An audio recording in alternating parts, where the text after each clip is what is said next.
I mean, so in professional sports, uh, there's a lot of like league lobbying issues Yeah. where players don't want the Yeah. data that's collected and on them used against them, which is totally Yeah. fair.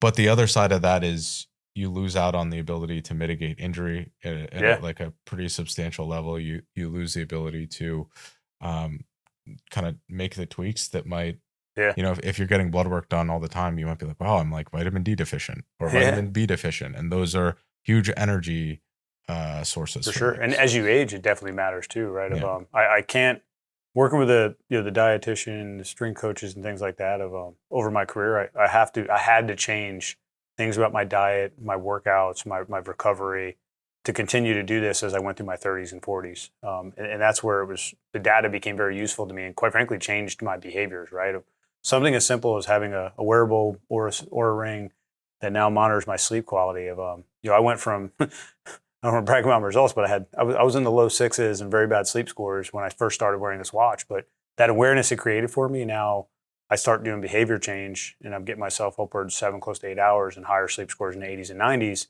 And then you do that consistently, right? And you can do the same now. Pick anything, whether it's your nutrition, for example, right? Of like, man, I'm getting the right amount of calories, but not the right amount of calories from proteins or carbs, right? And then you can make those refinements. Yeah. And sometimes just awareness is enough. It is. So is that something that's been one of the bigger things that's changed over time is maybe like the individualized attention, right? Yeah, Because we have so much individual data. yeah, it's definitely a game changer, and we are just now realizing the value of it, both at the individual and I'd say the organizational level.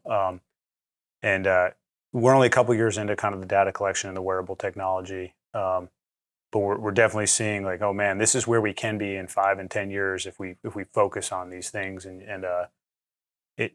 I think it's going to be a game changer for us. It already is. I think I'm getting it in my 40s, but we're doing the same technology to new students in their 20s, and they'll be armed with these tools and resources earlier in their career. I'm excited to think about what is an E5 that you ran into over the barracks over there. Like, what does he look like, and what does his career and life look like 20 years from now when he's in the same seat as Chewy and I? Yeah. He's going to be in much better shape, physically, mentally, emotionally than I am because we have these tools and resources. So I think that's creating a level of awareness for them to modify and tweak their performance. And then that's that conversation they have one-on-one with those coaches that help them along the way. And then there's just leader-informed decisions of, and we're not quite there yet, but I think in the future, I don't need to know a specific individual's data. What I want is maybe to look at a dashboard of my formations data and like, hey, we're about to do a high-risk training event today, live fire maneuver, a night jump, or whatever. And I could look at a dashboard and be like, hey, everybody's at a sleep score of 60 and overreaching because we had a day of previous activity that was high physical activity. Is now the day to do a high-risk event? Or should we adjust that 24 hours and tell everybody go get a good night's rest, right? Like the things that we can now make leader-informed decisions on risk and performance based off aggregation of data.